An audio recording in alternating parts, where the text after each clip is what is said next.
And we made it, the final panel for OC Paracon 2023. Before I go on to the panel, let me just thank all of you for watching and spending the weekend with us. Hope you really enjoyed and got a lot of info about the paranormal from all the panels, all the speakers. Don't forget to visit the exhibitors room. It's still live until midnight tonight, I'll say. Especially if you're going to go do some shopping. If you want to get in some last minute shopping, go there, because on Monday at midnight, they disappear. All the links disappear. So go and check that out. So for the last panel, this is OC Paracon. So why wouldn't I talk about haunted OC?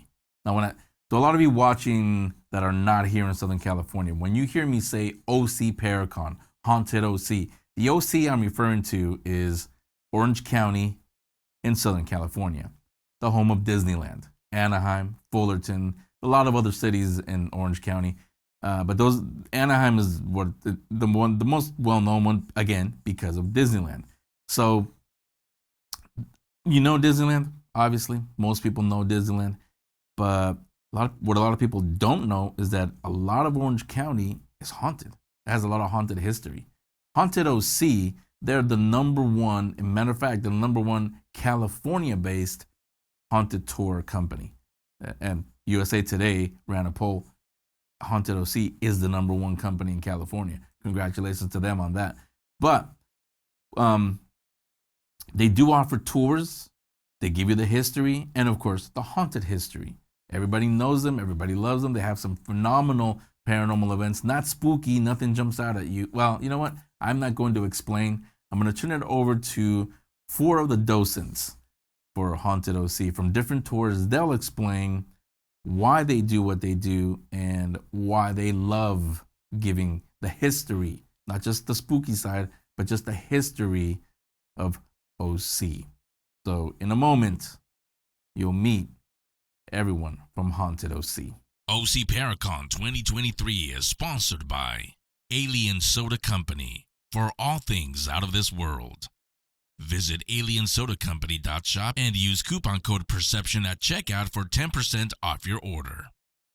CoffinCode.com, makers of coffin-shaped wireless phone chargers. Lay your phone to rest. Paralinked, the social networking site for paranormal enthusiasts by paranormal enthusiasts. Visit Paralink.com today. American Ghost Walks. Reserve your seat on the Hollywood Haunted Bus Tour today at AmericanGhostWalks.com. Psychic and trance medium and paranormal investigator Jade Foster. Book a reading with Jade Foster today. And AirPoint Heating and Air Conditioning. Get ready for fall and winter with their $69 furnace tune-up special. Visit airpointhvac.com. Drew, Charlie, Allegra, thanks so much for joining me for this panel for OC Paracon. I'm glad to have us all in the same room for once, because we aren't usually. I wanted to start tonight by talking a little bit about how did you get involved in the paranormal? Like, what did you have experiences? Were you just interested? Were you that nerdy kid? I was that nerdy kid. So I'm just wondering, how did you fall into this field? Who wants to do it first? I wouldn't consider paranormal, but I grew up watching monster movies. Grew up watching Elvira, Universal Monsters. Yeah. And I was that kid who lived Halloween. And I think we're all pretty lucky that we get to still live Halloween. It's pretty cool. Yeah. Absolutely. All year long. All year long. Drew, Charlie? I was a Scooby-Doo kid and a Dungeons and Dragons kid. So I think that intersection really kind of led me to anything that was creepy. Any time that I got to, in my mind, kind of walk through a dark castle or experience something unexpected, that was just gold to me. And although I don't know if any of my childhood sensitivities to like things that bumped in the night or things that were unexpected were actual paranormal experiences, they sure seemed like it. Oh, as a kid, absolutely. Like as everything a kid, feels paranormal. everything So that was me. And of course I loved Halloween. And then when I got a little older as a kid, I was very into Sherlock Holmes and Agatha Christie. So any mystery was just gold. Awesome. Charlie, what about for you? Well, I actually grew up in a house that was known to be haunted. Oh, tell us about that. No, it's really interesting. I remember my brother and I used to sleep in the same room, and there was a shadow of a man that always came to the room. And it wasn't until I grew up that I found out that somebody committed suicide in the house. Oh, wow. And but as I grew up, I remember reading things like Washington Irving. I remember because I didn't get a driver's license until I was almost 18, and so I went to use the bus everywhere or walked everywhere. So I was always reading while I was walking, and yeah, it sounds safe. But I was always reading things like Edgar Allan Poe, Yeah. H.P. Lovecraft, and so it just motivated my want to create that horror aspect. Yeah, absolutely. Poe was a huge influence on me. I think I got introduced to Poe in like 4th grade by a friend who somehow had Poe books in 4th grade. Like, I don't know how you end up with those, but I think that reading, I was also the kid that checked out like every ghost book you could I at was the witches. library. Okay. And so, but then also the classic In Search Of with Leonard Nimoy Yes. just Oh, yeah. fostered that, right? Like, just wait, are we going to find Amelia Earhart? Are we going to find the Loch Ness Monster? And then later, being a little bit older, the Time Life series, Mysteries of the Unknown, which, if you remember those commercials, would be like, a woman got on a plane. Her twin felt something. Were they connected? And then you were just like, I have to have these. And they would those books never stopped coming, I think. And I still have my Mysteries of the Unknown book series. So that's awesome. I went to school for film. And when I started getting work at the studios, my favorite thing whenever I got put on a new show was to make friends with the security guards, because they're the ones who had the legit stories. Yeah. And they will tell you right away, oh no. And you'll get these big Hulk-looking guys who do the graveyard, and they'll say, oh no. And they'll tell you for sure all the stories. What's a good haunted studio story? Off the top of my head, I can't think, but I will tell you, I've worked at Fox for the past 2 years. I've heard nothing. But Warner Brothers, Paramount, and Universal, those security guards, those are the security guards that will for sure tell you. I remember one time at Warner Brothers, I can't recall what it's called, but there is a remote area that is like a lagoon type thing. Oh, okay, yeah. I know they shot part of a Tom Cruise movie way back in the day, but I had a guy who said that he worked graveyard and they would see full body, like full body men walking, and they would do double takes, and it would freak them out. Yeah. But it's fun.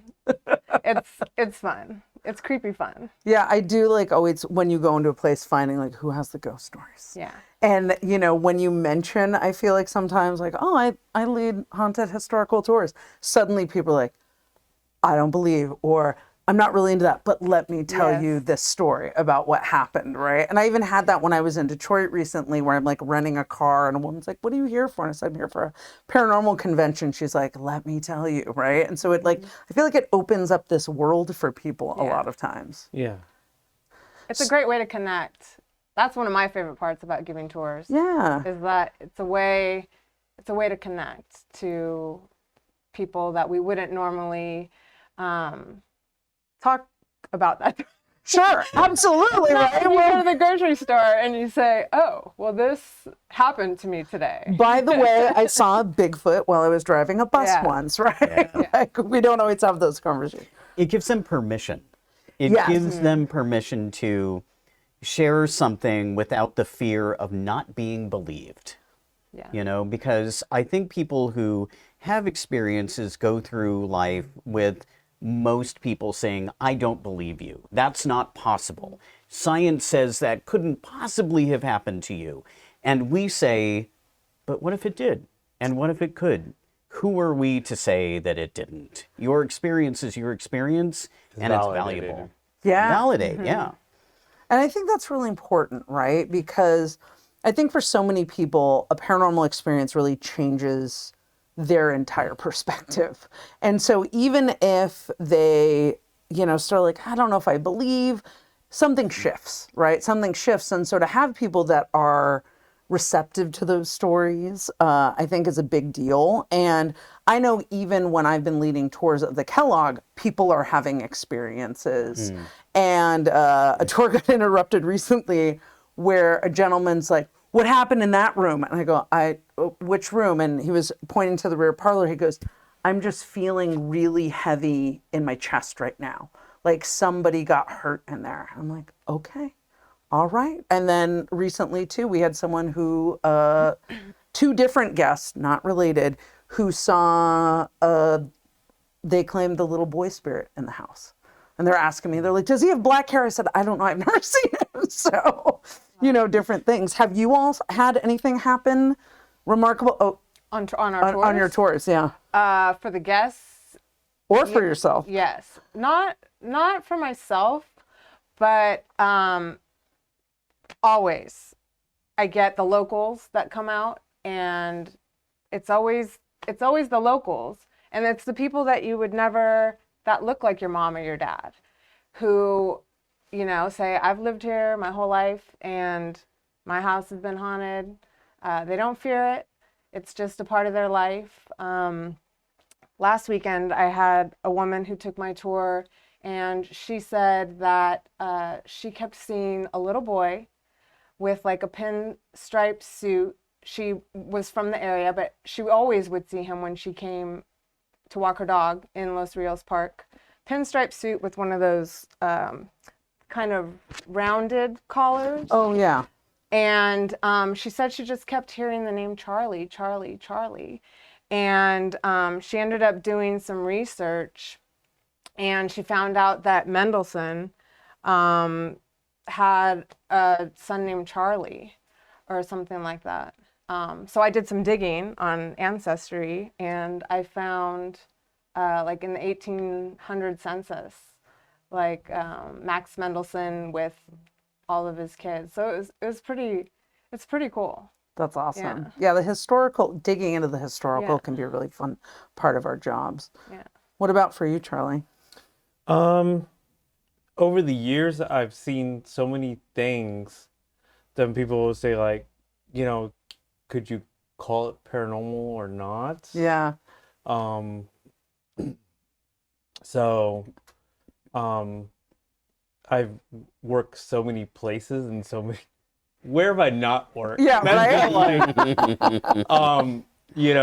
I love talking because, for people to go like, "Oh, what's your regular job?" I'm an elementary school teacher, and people go, "Do the schools know what you do?" And I go, "They love it." Yeah. But the one thing is, a lot of kids will say like, "Have you ever been to the Whaley House?" I used to work for the Whaley House, and it's kind of all these things. But over the years, every once in a while, I'll have a little experience. Mm-hmm. But the one thing is, I was like, did I just have an experience, or did I just freak myself out? Sure. It's an important question to ask. It's a right? very important question, and the only thing is, unfortunately, sometimes people just go, "Oh, well, I just had an experience." Right. They don't want to say like, "Oh, I just freaked myself out." I kind of freak myself out. Yeah. But on my current tours, have I ever had anything? Not really, because the only thing is we don't have that much time Sure. that these thing but at some of the places that we've gone to, like um when we used to go to for Vinci's Mm-hmm. restaurant, I've kind of had kind of experiences on the upstairs area, Okay. but unfortunately not during the tours because we don't go in the tour during the tours. And but no, nothing for there because we're not there long enough. Yeah. Unfortunately, Yeah. you know, Drew, what about you with Bowers and I know you're newer to Fullerton, but Mhm. The first thing I want to say is I think a lot of our guests hope that they will have an experience. absolutely. In fact, I see them watching the windows when we come up to buildings as if a shadow figure might step up and then step back or something. And I even have had guests who have brought religious artifacts and been ready just in case. I always love that. And speaking of Angelo's and Vinci's, which for the folks watching is an iconic restaurant in Fullerton, California, and unfortunately now has shut down. The first time I did the Fullerton tour, I was outside Angelo's and Vinci's, starting to tell some of the stories that are on the tour, and a woman walked out, a live woman, A real woman. yes, A woman on this realm. yes, in this realm, walked out and came up to us and introduced herself, and she is Cynthia, the owner of Angelo's and Vinci's. And my group was small that night, and she said, well, I can tell you a few more stories. I know that Drew has a couple, but I can tell you a few more. Would you like to come in? I still want to so- throw something at you. Yes, absolutely. And so we went in, and Cynthia took, I don't know, half an hour, 40 minutes. I checked with the guests to see, do you guys have time? And they were like, yes, we do. Please let us into Angelo's and Vinci's right now. And so, oh my goodness, that woman has had a whole set of experiences in that restaurant, and just delighted in telling us what had happened over the years. And I could see my guests looking around to see if they could see what Cynthia was talking about. Oh, you saw bottles moving off the rack in the bar? I'm going to watch them. I'm going to watch them. And I could just see their eyes moving. You can't. I mean, it's like we get experiences from the people that actually work there or live there. Yeah. You can't getting. It's like the best information Yeah.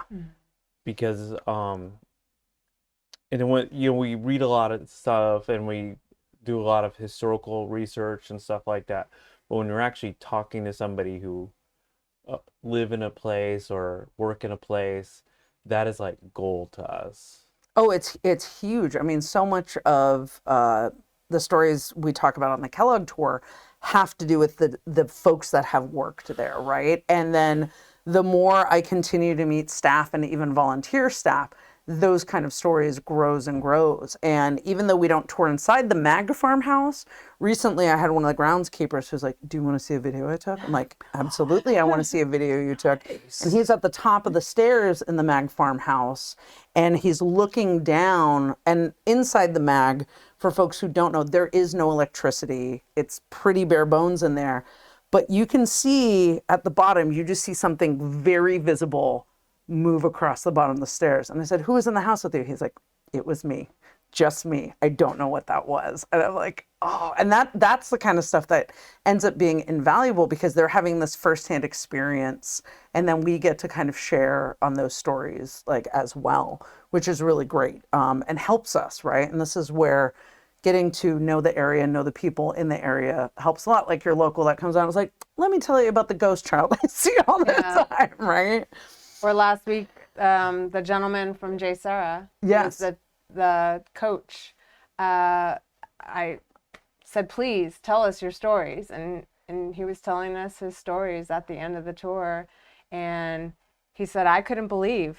Trust me. He's like, I didn't believe in this, but he said, I saw what I saw. And he said, I have tons of staff who work at the school that will tell you the same. Wow. So Yeah, I think so. I mean, I've been in the Kellogg now for about a year and a half. And I think one of the most surprising things that happened is the night that the clock started up while we were finishing the tour.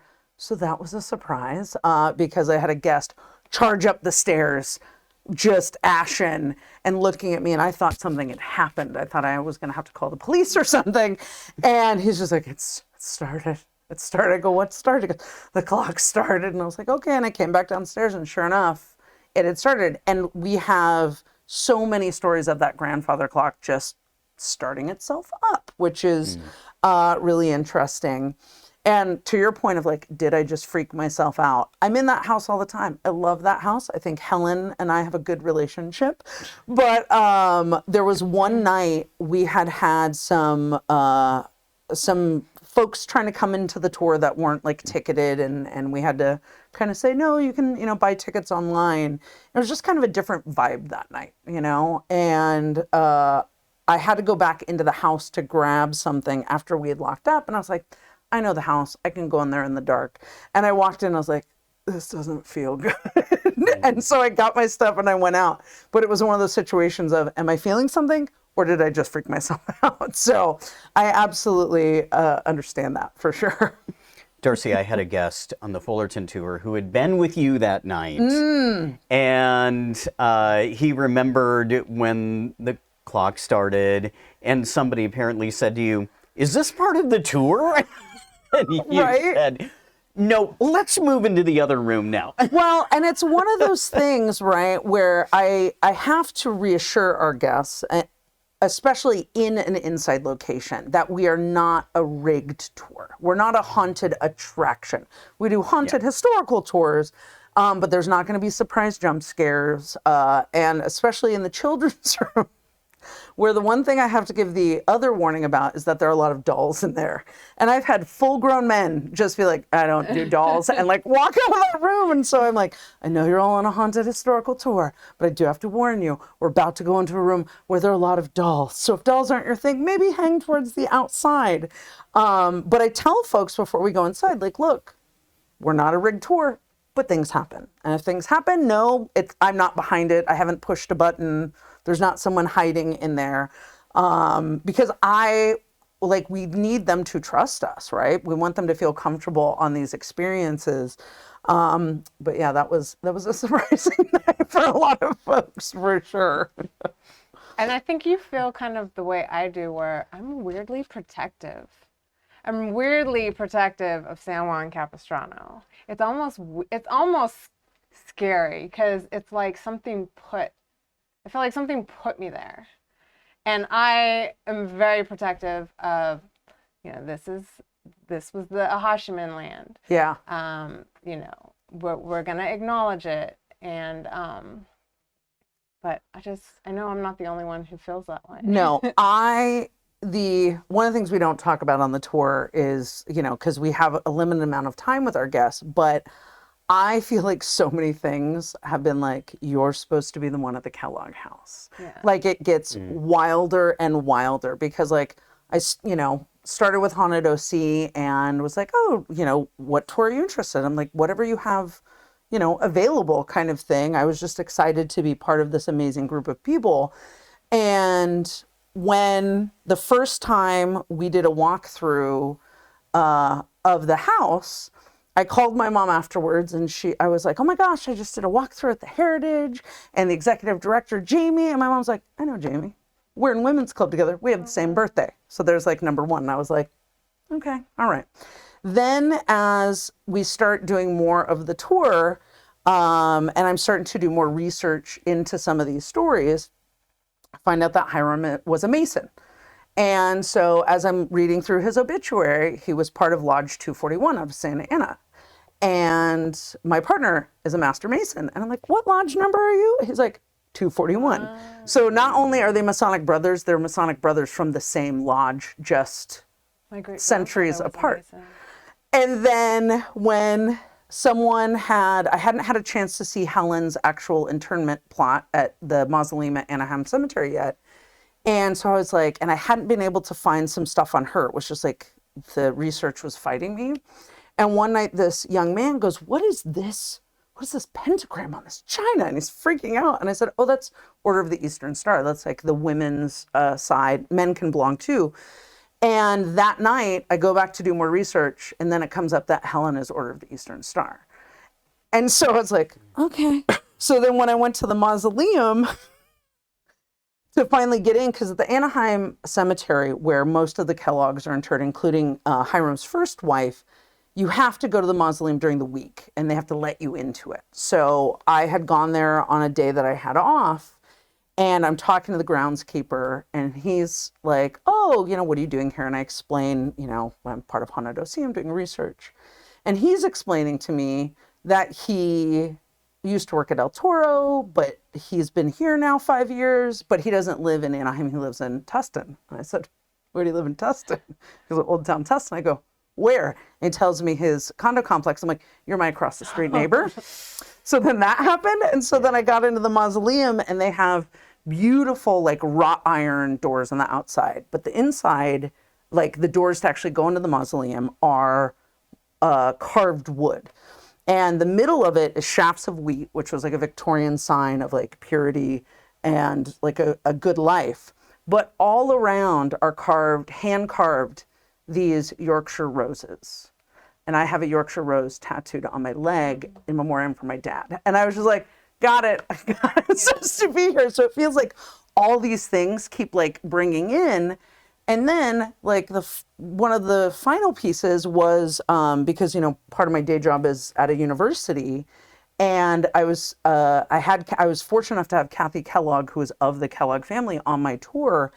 And I was telling her where I work, and then she happened to know our sitting president and first lady, who I worked really well with. So the world has just gotten like smaller and smaller around that. And I feel like it's that ownership too. Yeah. And so I know that's like a lot of things, but it's just weird. All these synchronicities that keep happening and keep showing up for that. And I feel very protective over the house, over the grounds, over Helen and how she's almost like depicted. Jack Nicholson in The Shining. You were all work and no play makes Darcy a dull lady. What about for you, Charles, being in so many places, right? And being, I would say of the four of us, you were the veteran of Haunted OC. What are some of the places that you've just really fallen in love with? Because I know you come from both like that creating horror sense, but also that love of history. Well, I think probably one, I love our Old Town Orange. I mean, this is what we started on. Yeah. And it's what we built this whole thing around. And I love San Juan Capistrano. Yeah. Whenever time I walk down Rio Street, you could see the centuries, and it's literally centuries. Yeah. One of the oldest occupied streets in California,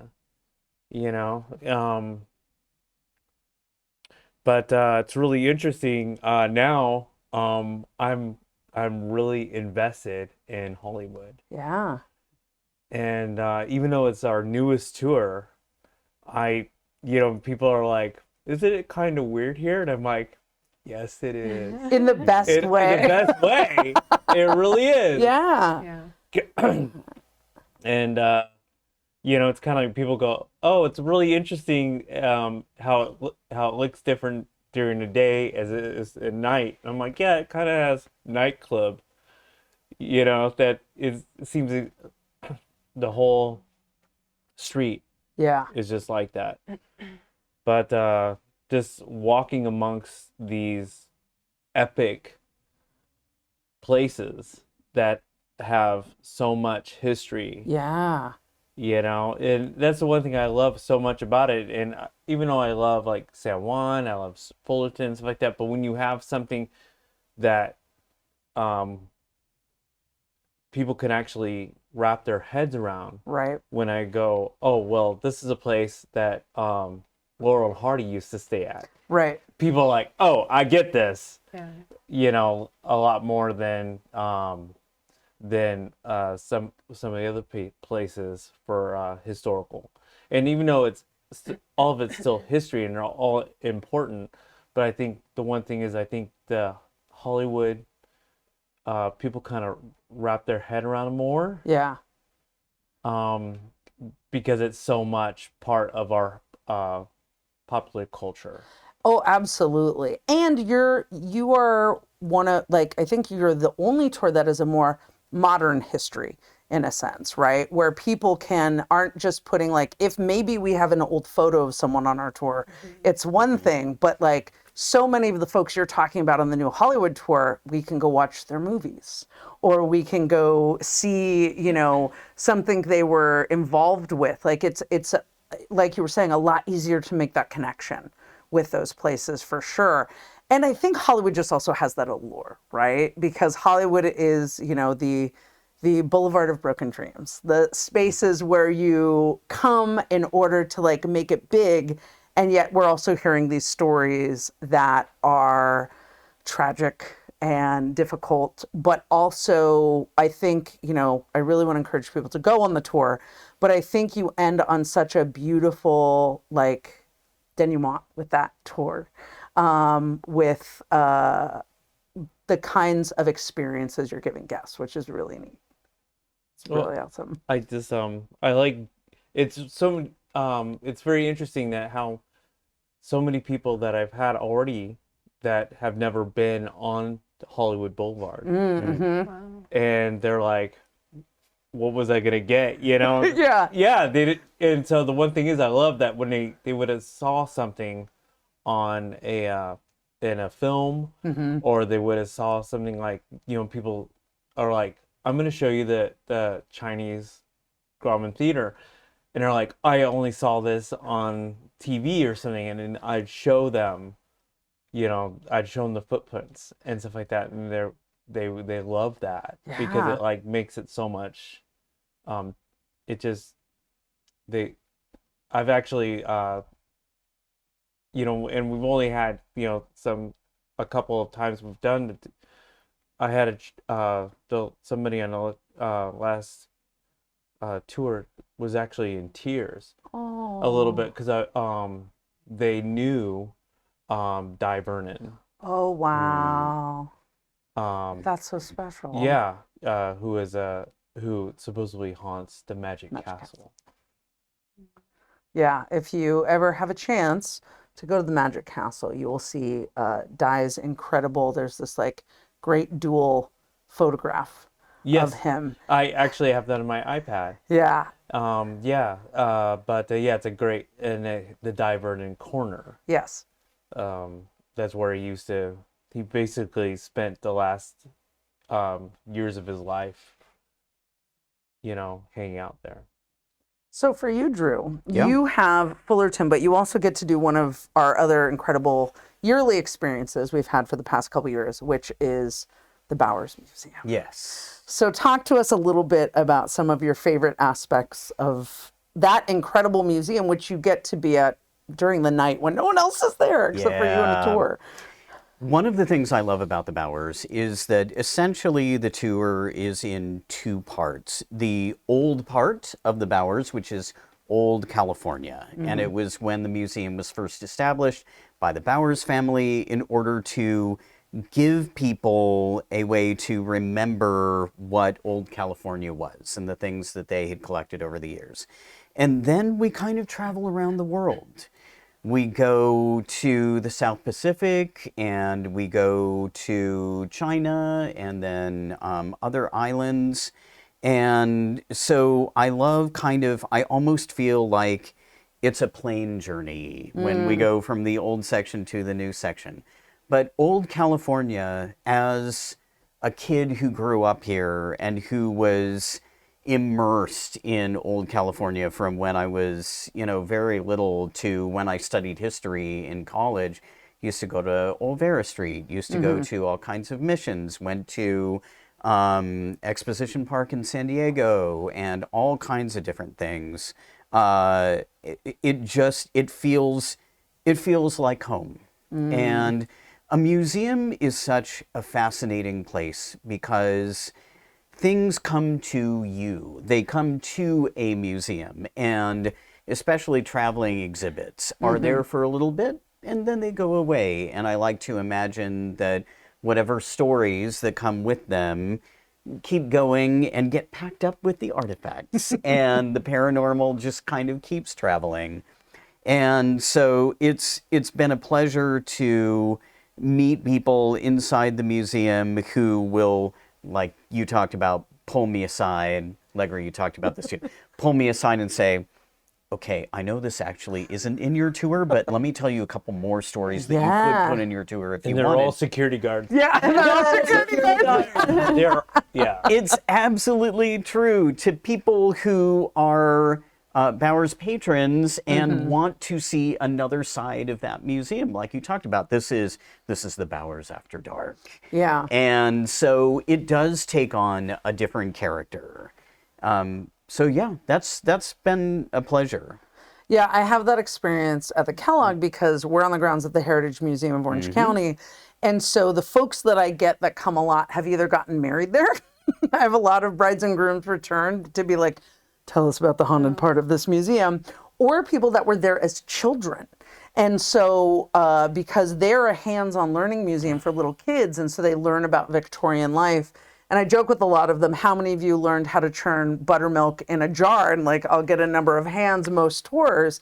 But again, they want to see this other side of this place that was a field trip. Yes. That was yeah. a place they did extra credit in, or their parents, took them to, but like, well, what really happens? Like, is it night at the museum? Do the exhibits come alive? And I think that there is magic in getting to be in spaces that you're not supposed to be in. Right? Like we're not supposed to be there after dark. We're not supposed to be roaming around spaces in the dark. And I think that adds to that magic a lot for sure. So what is one of your favorite stories from your current tour that you're doing? Let's give them a little taste in case those who are watching have not been on all of our tours or any of our tours. And this is the first time they're discovering Haunted OC.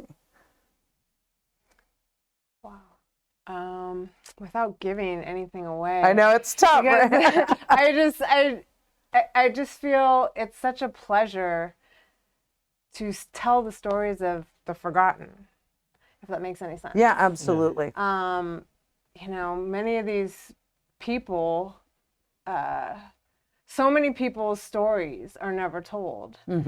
And I feel that the Modesta Avila,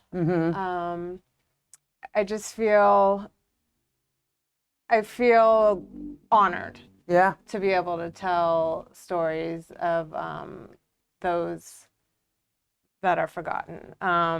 For those that are watching, without telling too much, if you've ever been to San Juan Capistrano, there used to be a restaurant called the Hummingbird Cafe, the Lupe Combs house, and that's where she resided, and it is 15 feet from the railroad tracks. Yeah. And when they laid the tracks, she demanded that they pay her $10,000 in compensation. Well, that didn't happen. And without giving too much away, it didn't really go in her favor. Yeah. But I think like Drew, I was born and raised in Orange County, and I was not into history as a child, as a student. So I find it fascinating learning all these stories, and it's a pleasure. Yeah, and I think you bring up a really good point about filling in silences, right, for the people who don't have voices. And I think that's one of the things as a company, Haunted OC, we do really well is we do good history. We do researched history. We want to make sure that the stories we're telling, someone's not just going to be like, that is not I did a simple Google search, and that is not it at all, right? But getting a chance not only to do good history, but to tell the stories for those who never had a chance. Yeah. Right. What about for you right now, Charlie? What's maybe one of your favorite stops on the Hollywood tour? Oh, the Knickerbocker. Oh yeah. When you're just like, well, if there's gonna be a hotel that is haunted, this is it. Knickerbocker, right? And the interesting thing is there are so many other hotels that are known for being haunted, but just when you look at the Knickerbocker, you're like, yeah, this looks haunted. It really does. And when I would go through all the deaths, Yeah. Irene Gibbons, William Frawley, D.W. Griffith, and just people are amazed of that, just the history. But of course, having it,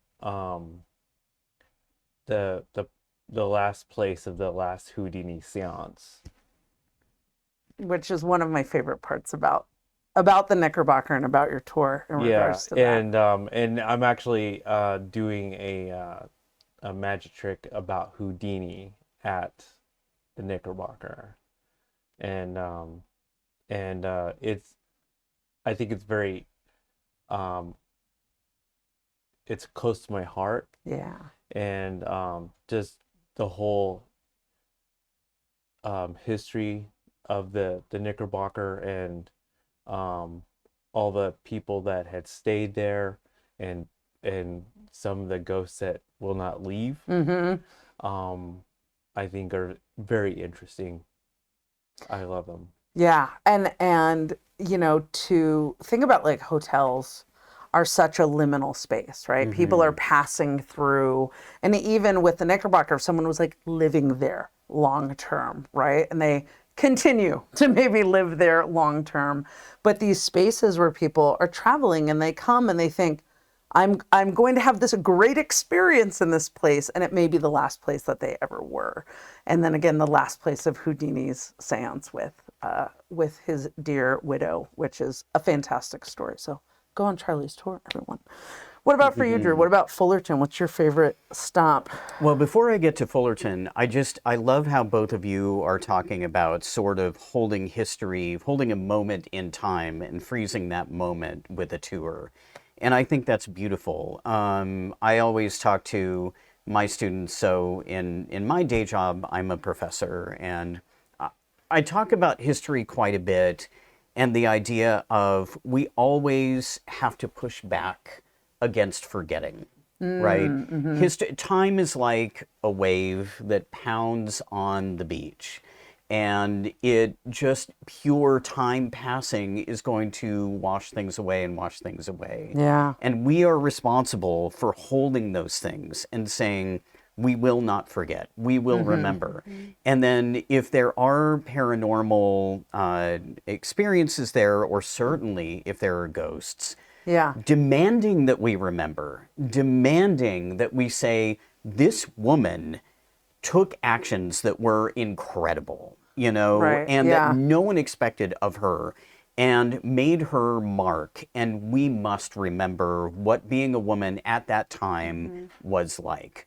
Or we need to remember what Houdini brought to this world, right? We need to remember why he's so important and what his legacy is. And for Fullerton, that's Leo Fender. And his spirit in the museum where his guitars are, and his plans, and his desk. I love telling the story of Leo Fender, who really never learned to play the guitar, and yet is so famous for his guitars, and is a hometown hero to Fullerton. And just saying, all four of us, I think one of the things that we do that's so important is to say, these people matter. Yeah. They mattered, and they continue to matter. And we continue to look for people who, like you said, the stories need to be told because they are important. Everyone's life has meaning and value. And so, I mean, some of the Fullerton stories are the very simplest things, like the experiences. Again, not to give too much away, but the experiences of one of my good friends who is the theater teacher at Fullerton Union. And let's just say some of the things that he has experienced in the auditorium. Small things, but they matter. Absolutely. Yeah. And, you know, I think you bring up such a good point about like saying these people matter, right? Because they say we die twice, right? Once our Yeah. physical death, and the second time When you're Saying forgotten. when you're forgotten, they stop saying your Beautifully name. illustrated in Coco. Oh, right? Absolutely. And I think that when we think about these people that we're talking about in history, to give them that space, to show them not just as like two-dimensional beings, but like more holistic people, I think is a really important thing of what we do. And that ties in, like, I love, I mean, we have stops as far as like different parts of the house we go into, but I love showing people the second story in the catalog because Hiram has a design eye, had a design eye that I am astonished by every time. But I think one of the biggest things for us is that we have shaped the narrative around Helen a little bit. And that has kind of changed a little bit of the dynamic of the house, honestly, and how things go.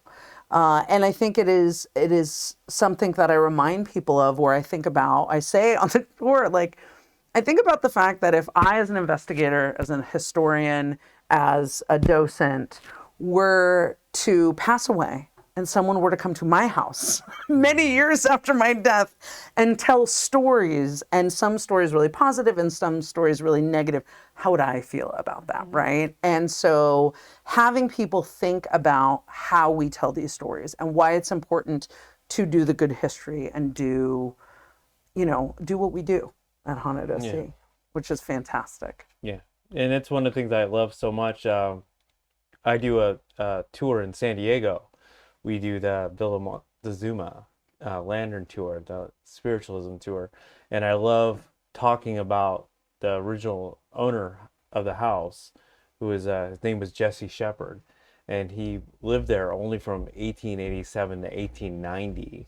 Wow. Because the boom that brought him busted, and he was a concert pianist, and the population of San Diego plummeted.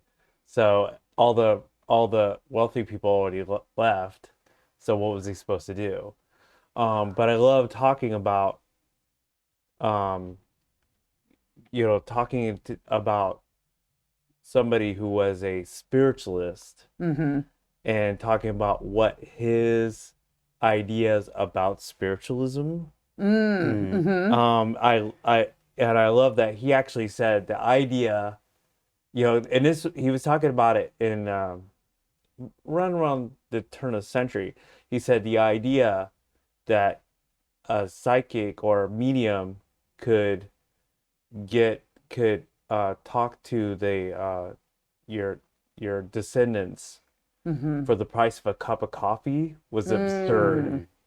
Yeah.